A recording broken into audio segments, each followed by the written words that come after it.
Good morning, guys. We will start our class. Okay, right. Yesterday, what we have seen? We have seen the real income, or not real income, national income at market prices. Yesterday, we have seen national income at market prices, how we have arrived at market prices, and national income at factor cost. Okay, these two aspects we have seen, and before that we have also seen the GDP and its other attributes like GNP and NDP and NNP. Okay, attributes of GDP also we have seen, and we have understood their significance, how they are calculated, how they are being calculated, and what is their significance. Right. After that, we have studied national income at market prices and the national income at factor cost. National income at factor cost means we are arriving by removing or nullifying the impact of both indirect taxes and subsidies. Okay, till there we have understood, and today we will move forward and we will understand national income at current market prices, national income at current or present market prices. This is also known as nominal GDP. Okay, so I have told for all practical purposes we are taking GDP as the national income. So this is known as nominal GDP. Okay, we will see what is the meaning of, what is the definition of nominal GDP, or what is the definition of national income at current market prices, or national income at the constant prices. Constant market prices also we can say, or simply we can say constant prices.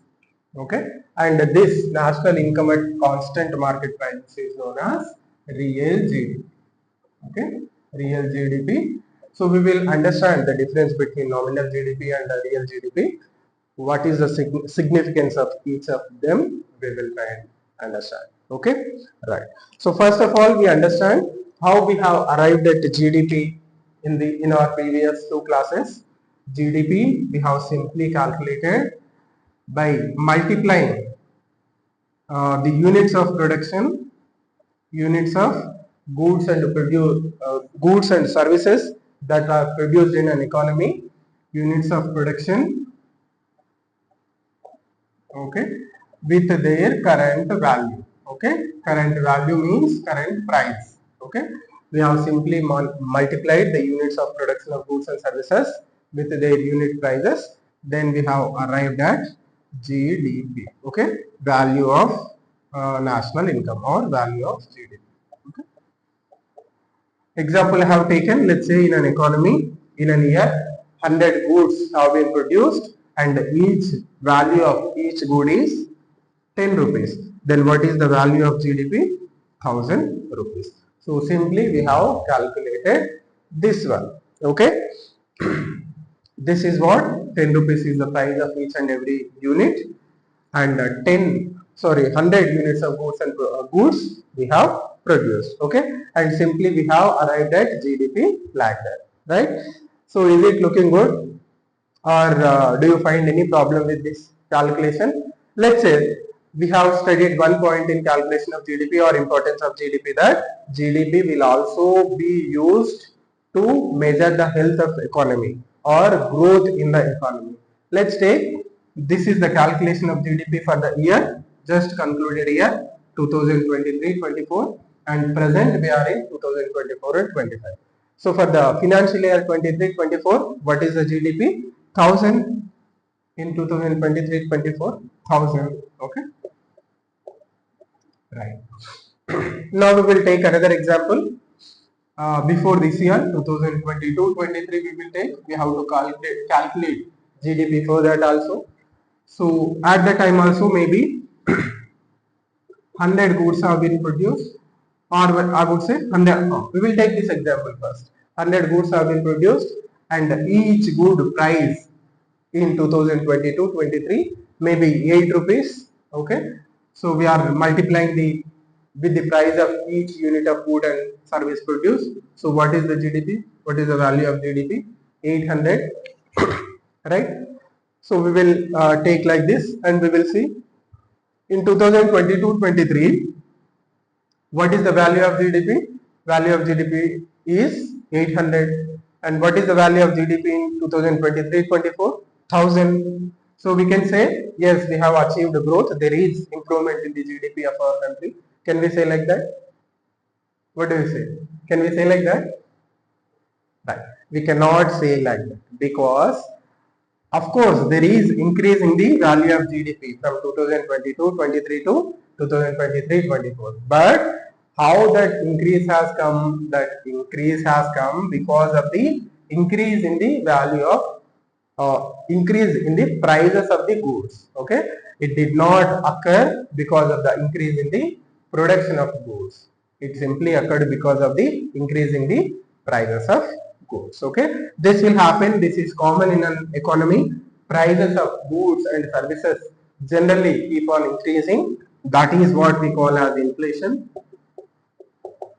Okay, that is what we call as inflation. So because of the inflationary effect, the GDP, real picture of GDP will not be given if we are calculating GDP at current market prices, right? So there is an anomaly, there is a problem, because the calculation of GDP at present market prices or current market prices, it is not giving the actual picture of the economy, actual growth rate. So we have to somehow nullify this impact of inflation. We have to nullify the impact of inflation. So that's why the concept of real GDP has come. Okay, right. That's why the concept of real GDP has come. So what we will do in calculation of real GDP, or what we will try to do by calculating real GDP, we will try and nullify the impact of inflation in calculating GDP. Okay, so you understood what is the difference between nominal GDP and real GDP. In real GDP, we are nullifying the impact of price rise in calculating the GDP, because price rise will actually nullify, or it will not give a proper picture of the calculation of GDP or growth of the country. That's why we have to nullify the impact of inflation in our economy. Right. So this is the impact. This is the importance of real GDP, and now we will try and understand the uh, GDP calculation at at constant prices. That is called as real GDP. And one more thing you have to remember. Right now, the present government, from 2015, it started considering the national income the GDP at constant market prices. Constant market prices. The government has started considering this as the national income of the country. Before that, before 2015, we used to take constant GDP at constant factor cost. We used to we used to not consider GDP at market prices. We used to consider GDP at constant factor cost. Okay. So from 2015 onwards, the government has decided that GDP at constant market prices be taken as the national income and not GDP at the factor cost. Okay, so this is one change. There are other changes also from 2015 onwards. There are several changes in the calculation of GDP. We will also see those changes, because there was already a question in the mains examination about the changes that we have brought in the 2015, right? Okay. So now you understand the difference between the nominal GDP and real GDP. The GDP or national income at current market prices, that is known as nominal GDP, and the national income at constant or basic market prices, that is known as real GDP. Okay. Now we will understand the importance of real GDP. What the real GDP will do? Real GDP. What is the importance of real GDP? Right. So we have already understood the nominal GDP. It is impacted or influenced by inflation. Inflation is nothing but price rise. So we have to nullify that impact. Okay. So if prices rise, overall income of the overall national income, it will be shown as increased, though there is no increase in the actual production of goods and services. This also we have seen through the calculation. Okay. So for that we are calculating real GDP, and what real GDP will do? It will insulate the impact of inflation in calculation of GDP. Okay, that is the significance of real GDP. Okay, now we will see how we will calculate the real GDP. Okay, for that we need two to three things. First thing is we have to decide a base year. Okay, why we need a base year? What we are doing in calculation of nominal GDP? What we are doing in nominal GDP? We are taking current prices. Current prices we are taking. So instead of taking current prices, what we have to take? The prices of the base year. For present calculation, we are taking the prices of 2011-12. Okay. Some features have to be there for this base year. It should be generally a normal year. Normal year in the sense there should be no drought, no floods. It should be a normal monsoon year. Why it should be a normal monsoon year? Because monsoons impact our agriculture sector a lot. You know very well. It depends. Agriculture sector is heavily dependent on monsoon rains. So whenever there is excessive rainfall or less rainfall, our agriculture sector will be impacted. Okay, and based on the performance of agriculture sector itself, our other sectors, two sectors, that is industrial sector and service sector, these are impacted based on the performance of agriculture sector only. If agriculture production is good, farmers will get good incomes, and that effect will be positive effect will be there on the industrial and service sectors. Okay, and these sectors will also perform better. If performance of agriculture sector is not good, the industrial sector will also not perform better. Similarly, the service sector. So to nullify the impact of good rainfall or bad rainfall, we have to take a common normal, monsoon year. That will help in calculating the GDP or real GDP in a good way or proper way, right? So we will take the prices of the a base year, and instead of calculating the goods and services are there. So instead of multiplying them with the prices of the current year, we will multiply the units of goods and services produced with the base year prices. Base year prices. Okay, actually this should have been the practice, but we will follow a different method of calculation. We will see that. Okay, so we can calculate the goods and services produced in this year. Okay, with the base year prices of goods and services. Okay, simply if we can do that, we can arrive at the real GDP. But unfortunately, what happens after we are taking the prices of 2011-12. What is the present financial year? Present financial year for which we are calculating GDP is 2023 and 24. Right? Some of the goods that are there in this present year, that is 2023 and 24, those goods and services may not be there at that time. Best example is the OTT services, online, Netflix and Amazon, whatnot. We are seeing everything. So those platforms were not there in 2022-23. So prices of those cannot be arrived this year. Okay, that to arrive at that, to overcome that problem, we have adapted a different method that wherein that method comes. That is, we need a second thing. The second thing is GDP deflator.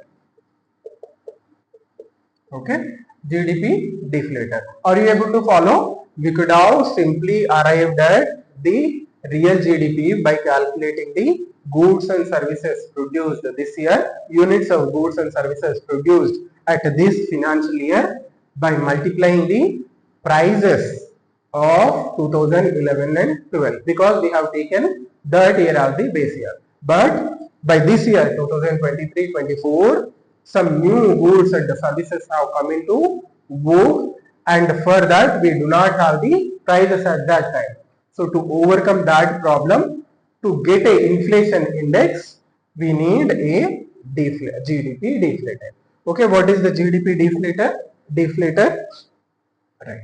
So it will be used to measure the inflation index. So simply, instead of taking the base year prices and multiplying them with the unit of goods and services produced in our country, we are arriving at a inflation index. Okay, to arrive in what inflation index will do, it will give the index of price rise between the base year and the present financial year. Okay, or present economic year, that is 2023-24. What is the base year? 2011 and 12. So this inflation index is called as GDP deflator. What is the purpose of this GDP deflator? It will nullify the impact of price rise in the mean period, the period from 2011-12 to 2023-24. Okay, that is the purpose of GDP deflator. Okay, right. Right. What is the formula? How we will calculate the GDP deflator? Simple. The formula is, we will do GDP, the present GDP, current market prices, okay, by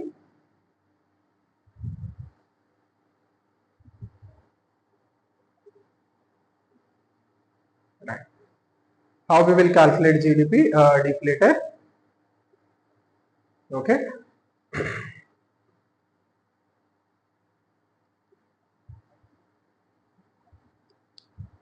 Right. GDP at current market prices, we will divide it with GDP of that year. Okay, GDP of base year. We will multiply this with 100, and that will give us the GDP deflator, right? Okay. So this is the function. This is how we will arrive at GDP deflator. Okay. So what the GDP deflator will do? GDP deflator will help us nullify the impact of the inflation that is there from base year onwards to the present year, right? So after that, what we have to do? We have to adjust the GDP. How we will adjust? The adjusting will happen like this. So we have to calculate a real GDP. Okay. So what we will do for this calculating real GDP? Right. The nominal GDP, this figure we have, nominal GDP we have. Okay, nominal GDP we have. Yes, we have calculated simply by multiplying the units of goods and services produced into, or multiplication of the prices, current prices of goods and services, that will give the nominal GDP, and we will divide that with GDP deflator. Okay, GDP deflator, and after that we will multiply this with 100. Okay, why we have to multiply this with 100? Because when we were calculating GDP deflator also, we have done the GDP at present current prices divided by GDP of the base year into 100. We have done that.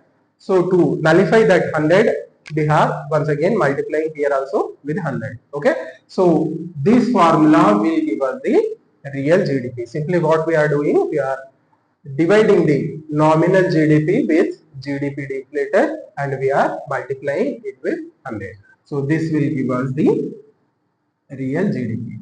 Okay, in this way we are adjusting the prices, price rise from the base year to the present financial year, right? So this will give us the real GDP.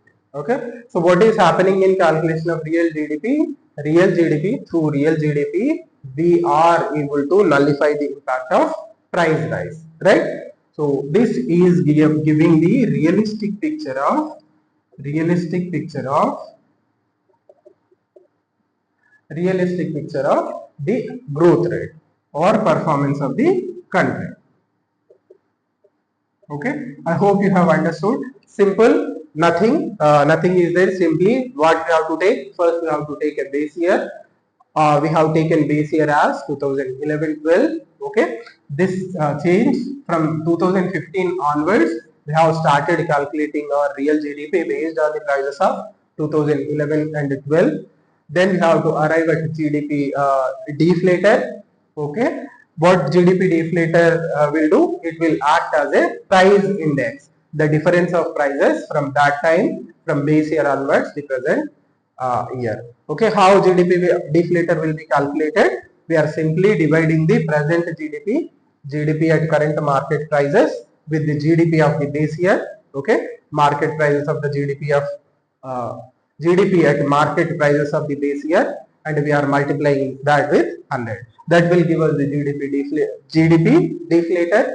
And next step, what we are doing? Third step, to arrive at the GDP, real GDP, we are dividing the nominal GDP of the present year with the GDP deflator, and whatever the figure that is arriving, that is coming, we are multiplying that with 100. So that is giving us the real GDP, right? So this is how we calculate the GDP, right? I hope you have understood, right? Why the requirement of GDP deflator is there? We have to understand this point. We require GDP deflator because for each good and service that at present we have, that goods and services might not be present at that time, the base year time, which we have taken as the base year. Okay, example I gave, OTT platform. Presently we have OTT platform that is not there at at that time, 2011-12, at that time. Okay, like that some new goods and services will come and some old goods and services they go away. Best example is the codec camera, the still camera that we used to have. Most of them have now disappeared. Only mobile camera we are using, as for various purposes that normal camera used to do. And another thing, like tapes, recording tapes that were there previously, now they are not at all in use. So like that, some new goods and services will come, some old goods and services will go away.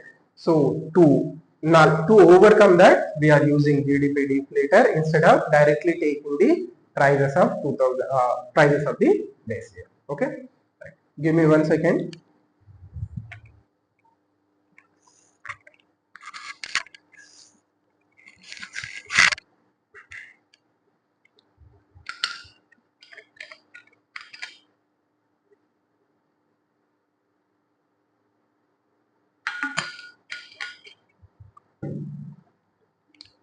Right. So there are other functions to GDP deflator also. Yes, we have understood about the real GDP. GDP deflator also we have to study. Okay. So GDP deflator, what is the function? What is its function? It is functioning as a price index. Okay. So we will study a little bit more about the GDP deflator in the future also, because we have a topic called inflation. Okay, and about inflation we have to study in detail, and there various measures are there or various indexes we use to reflect inflation, that is CPI, consumer price index. Okay, WPI, wholesale price index. Along with that, GDP deflator will also be used as one of the indicators or measures of inflation. Okay. There we will see in some more detail about the GDP deflator. It is also used as one of the indicators of inflation. Okay, right. Second, what is the other aspect about the GDP deflator? Right. It specially focuses on the prices of, or it addresses the problem of prices of new goods, okay, new and domestically produced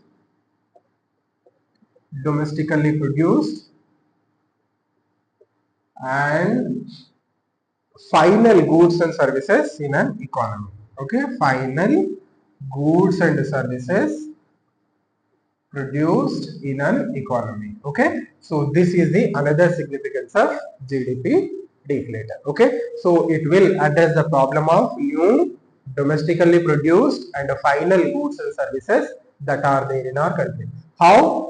I have explained it, because briefly one more time I will tell. We are to calculate real GDP, we need the base year. Okay, base year we are taking as 2011 and 12. Okay, so some of the goods and services that are there at present, we are calculating this is the base year, and we are calculating the GDP of 2023-24. Okay, so we are, generally if we calculate GDP, we are getting the GDP at current market prices, but we need the GDP at constant prices. That is the meaning of real GDP. Okay, so simply we could have measured or multiplied the units of goods and services produced in 2023 into prices of these goods in the year 2011-12. But unfortunately, what is happening? Some of the goods and services that right now we have, best example I have taken OTT platform. Okay, that is not there at that time. So prices we cannot arrive at. So what GDP deflator is doing, that is addressing the problem of new goods and services. OTT platform is a new service. Okay, OTT platform is a new service. Similarly, ChatGPT it is also a new service. It is not there in 2011-12. So with GDP deflator, what we are arriving at, or what we are addressing the problem of new domestically produced, though they are domestically not produced, they are being used in our country. They are being used in our country. They are being used in India. Okay, and final goods and services. Okay, so final goods and services only calculated in the GDP.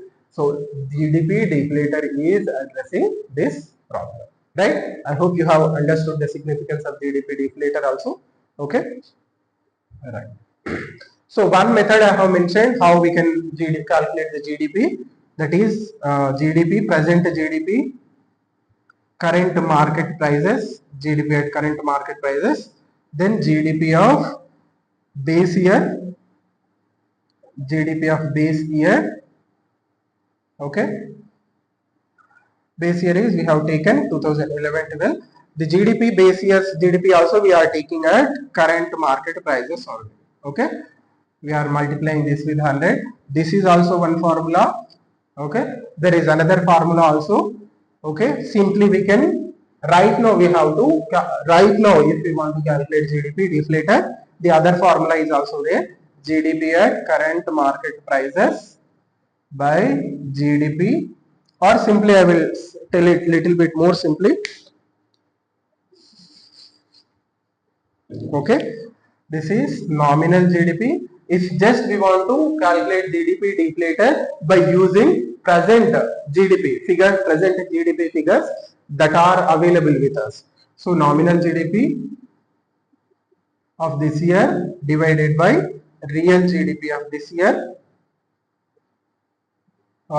year into 100.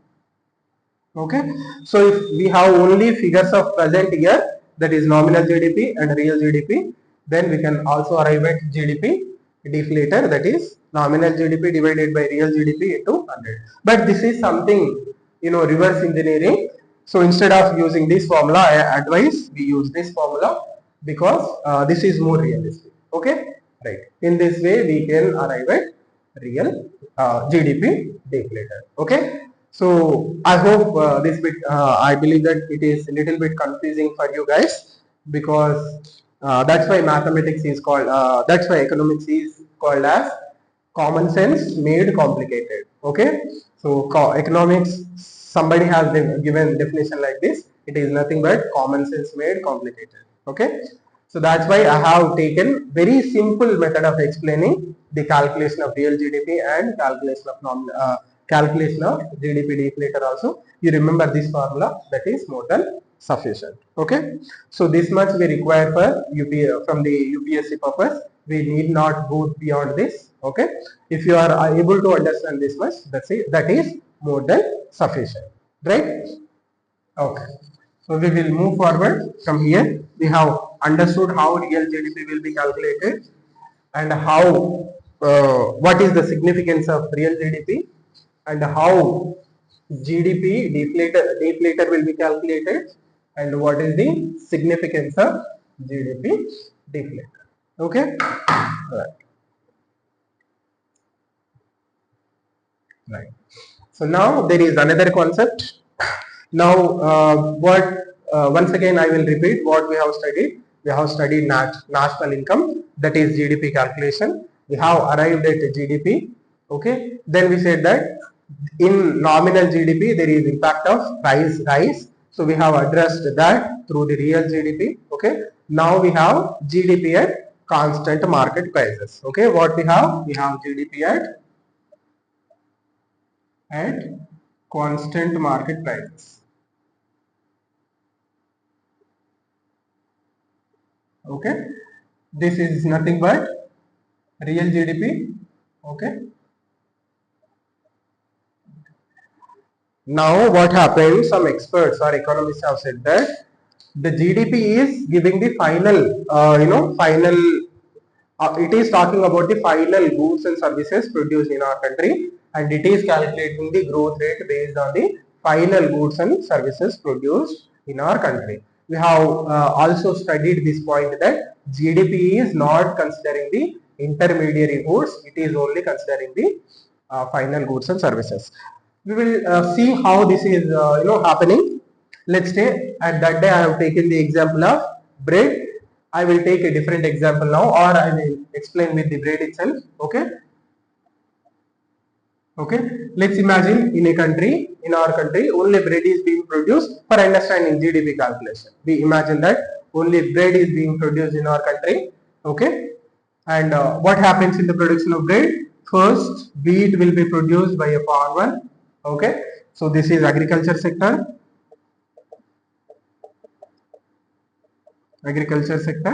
Wheat is being produced by a farmer, and farmer will sell the wheat to some other person. So some other person will purchase the wheat, and he will convert wheat into atta flour. Okay, so this will come under what, which segment this will come? Wheat being converted into flour, this will come under secondary sector, or it will come under food processing. Okay, so this will come under this secondary sector. Secondary sector यानी industrial sector. Secondary sector. Okay, so this is primary sector. Okay, and third one is what, flour is used, and it is mixed with some yeast, etc., and that will be that will be made to undergo several processes. Okay, fermenting, etc., and finally bread will be baked. Okay, fermented flour will be taken and it will be baked in the ovens. Then bread will come. Okay, baked bread will come. Okay, so this is the final good that come out of the entire process. Okay, so this is being sold, the retailer, bread will come to retailer, and the retailer will sell it to the final consumer. This is also part of the secondary sector. Okay, secondary or tertiary sector, secondary sector. Okay, right. So what we are doing, we are calculating GDP of the country. So simply what we are doing, we are calculating the final goods and services produced in our country. So we are taking the final units. Let's say 100 units of bread has been produced. What is the value of each and every bread packet? Approximately 40 rupees. So what is the GDP of our country? 4,000 rupees is the value of our GDP. You look here, we are focusing this area only. GDP is giving the picture here itself.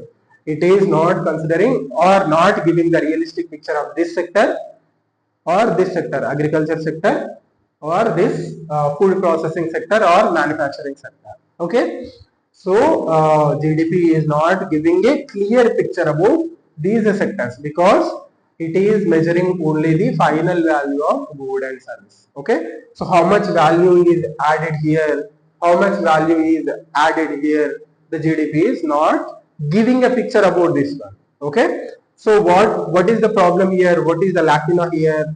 We are unable to understand the development or contribution.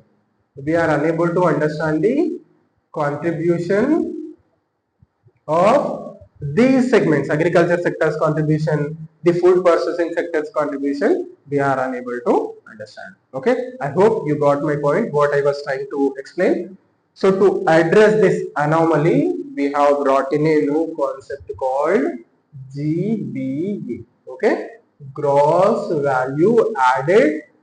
This we have brought in. Okay, so to address this anomaly, we are failing to understand the exact contribution of each and every subsector in calculation of GDP or in the performance of our economy. Okay, to address that anomaly, to understand the contribution of each and every segment or sector or subsector, for that matter subsector, we have brought in the concept of gross value addition. Okay, now we will try and understand the contribution or what is the meaning of gross value added.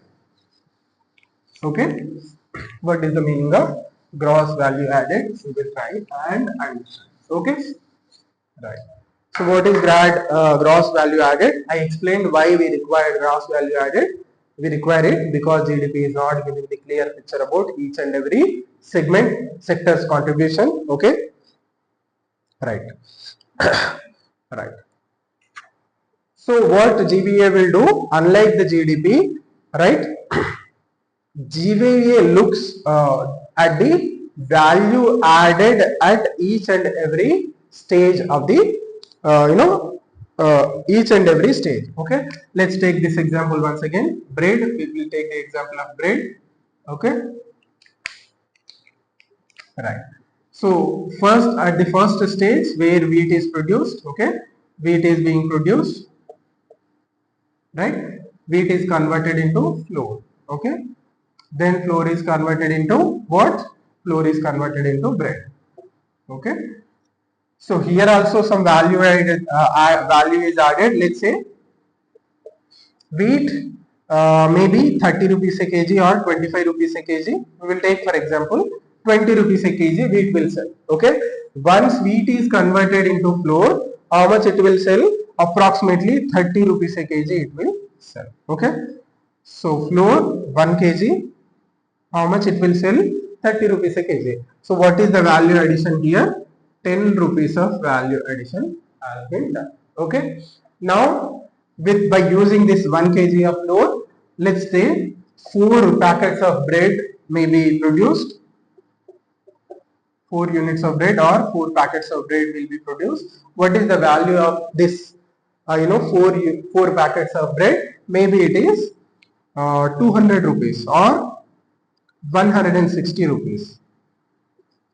Okay, 4 packets of bread, how much it is?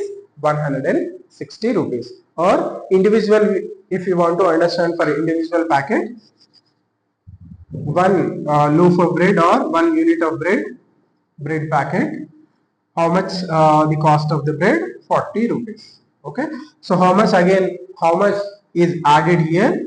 10 rupees is added here. Okay, here also 10 rupees added and here also 10 rupees added. Okay, So what GVA will do?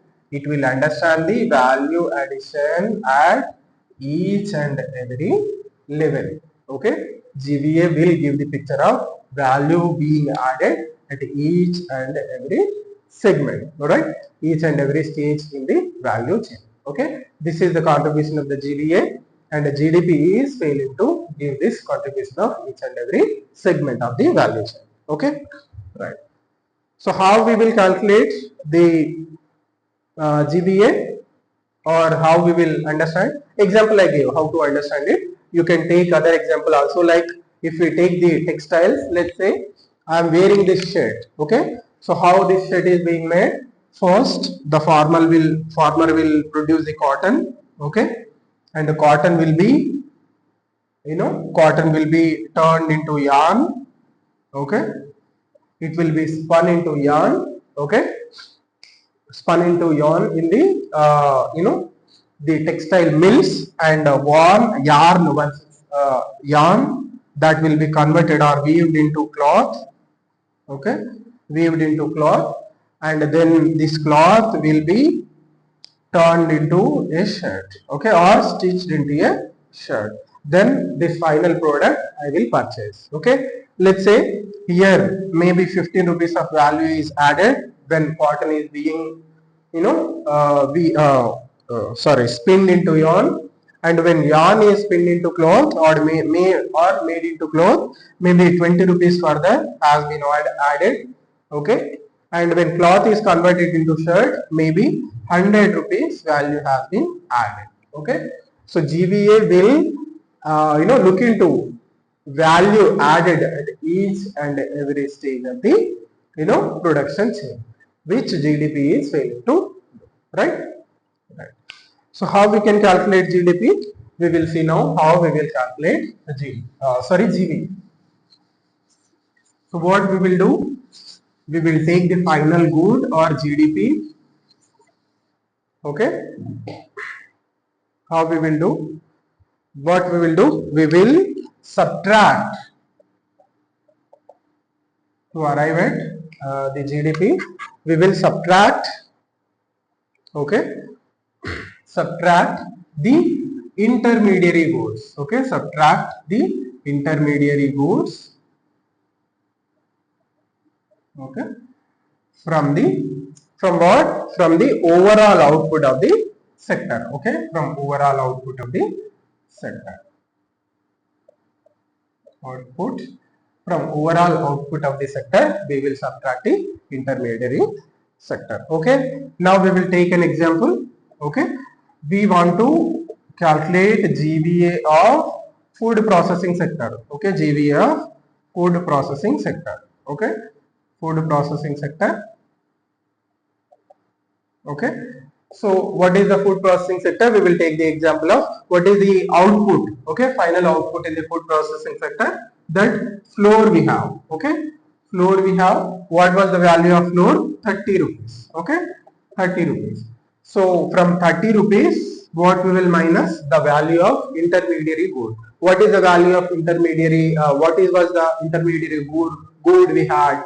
That is wheat itself, kg of wheat. So what was the value of that intermediary good? 20 rupees. Okay, 20 rupees. So what is the result? How much? 10 rupees. Okay. So what is the GVA, gross value added at the food processing sector or in the food processing sector? It is 10 rupees. Okay. So what is the GVA of food processing sector in our country? 10 rupees. Does that GDP did give this figure? No, it did not. Okay. So in this way, GVA, we can calculate the GVA for this segment, or final the output. What was the GVA of industrial sector or secondary sector?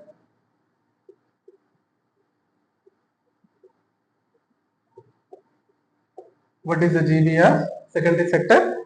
GVA of secondary sector means we have to take the total output. Okay, let's take the what was the value of bread? 40 rupees. What was the value of intermediary good? Here we have used flour. So what was the value of the floor? It was 30 rupees. Okay. Then what is the result? 10 rupees. So what is the GVA added in the secondary sector? It is again once again 10. Okay. So sector wise it is giving the contribution of the contribution sector wise it is giving the contribution. GVA sector wise giving the contribution. What is its advantage? We will discuss now. What is the advantage of the sector? Okay, what is the significance of GVA? Okay, so significance of GVA, if we understand.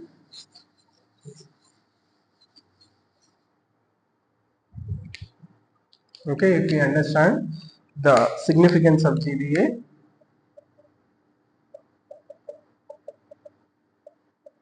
So first of all, it is helping us with the sectoral analysis. Sectoral analysis. Okay. So how it is helping with the sectoral analysis? With the GVA, calculation of GVA, we have a clear picture of which sector is contributing how much to the or contributing how much to the GDP. We are able to understand that. Then we can invest in the sectors where much potential is there, or we can take more steps or to improve the sector which is not performing well. Okay, so let's say there is problem in converting basic agricultural goods into the processed goods. Okay, there is a problem in converting basic agricultural goods like wheat, flour, I have mentioned, rice, and even cotton. So value addition is not take placing that much. Okay, value addition is not let's say value addition is not take placing that much. So government can focus or bring in policies to make sure that the agriculture more and more value can be added for the agricultural goods. Okay, so in that way the sectoral analysis will help us. Okay, right. Apart from that, what the government can understand or what we can understand the growth drivers. Growth drivers in the economy we can understand. What is the meaning of growth drivers? So the segments which are adding or where value is added more. Let's say sectors, for certain sector GVA is more. Okay, gross value addition is more. Okay, these sectors will become the growth drivers. Okay, let's take let's take this example only, textile sector. Okay, the cloth, the cost of cloth is maybe 100 rupees, and when it is converted into t-shirt or shirt, what can be the value of this t-shirt? Maybe 500 rupees, 600 rupees. So what is the GVA added here? 400 rupees. Okay, so this manufacturing sector at this stage it is adding lot of value to the economy. So this sector in which textile is being converted into a t-shirt, okay, this is called as textile and apparel sector. So that sector we will consider it as the growth booster for the economy. So what we will do, we will try and encourage that sector more so that our economy may develop, right? So this is one point, and the second one is it will also help us understand the structure of the economy. It will also help us understand the structure of the economy. Okay, so how we can understand the structure of the economy? How much is agricultural sector is? What is the GVA of agriculture sector? What is the GVA of industrial sector? What is the GVA of tertiary sector, that is service sector? Like this, we will get the individual contributions. In that way, we will be in a better position to understand the structure of the economy, which component of the economy is contributing how much. Okay, and final advantage is we can also use it for international comparison. We can also use it for international comparison. Okay, we can also use it for international comparison because GDP of the countries will not give a clear picture. Let's say if you want to compare our agriculture sector with the agriculture sector of USA, then with the GVA we can better compare them. Okay, because of that reason only worldwide we have brought in a system called System of National Accountings (SNA). This has been given by the World Bank, and it asks the countries to calculate GDP of the countries in a particular manner. Okay, in that instead of calculating the GDP, you focus on or you also calculate GVA for each and every sector. Okay, so since then the recommendations were given, I think in the year of 2016 or 17, System of National Accountings. Because of that reason only we have the System of National Accountings recommendation was made in somewhere in 2012-13 at that time. I'm sorry, it is not 17-18. So because of that reason only from 2015 onwards we have made several changes in the calculation of our GDP or national income.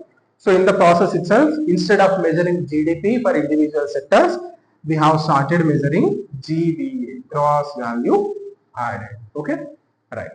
So since then we are measuring GVA for individual sectors so that we can present a better picture of our economy. Right. So this is the significance of GVA. Okay. Right. Right. So this is about the GVA, and after that another changes are there that from 2015 onwards we have made several changes in our calculation of GDP. Okay, so those things we will see in the next class, tomorrow's class. In tomorrow's class we will also see along with that who calculates the national income, what is the process behind calculating GDP, for what is the period of GDP calculation means. GDP calculations are for how much period of GDP calculations are available or GDP figures are available. All these aspects tomorrow we will try and understand. Okay, so we will stop here and we will continue this class tomorrow. Okay. See you next time. Until then.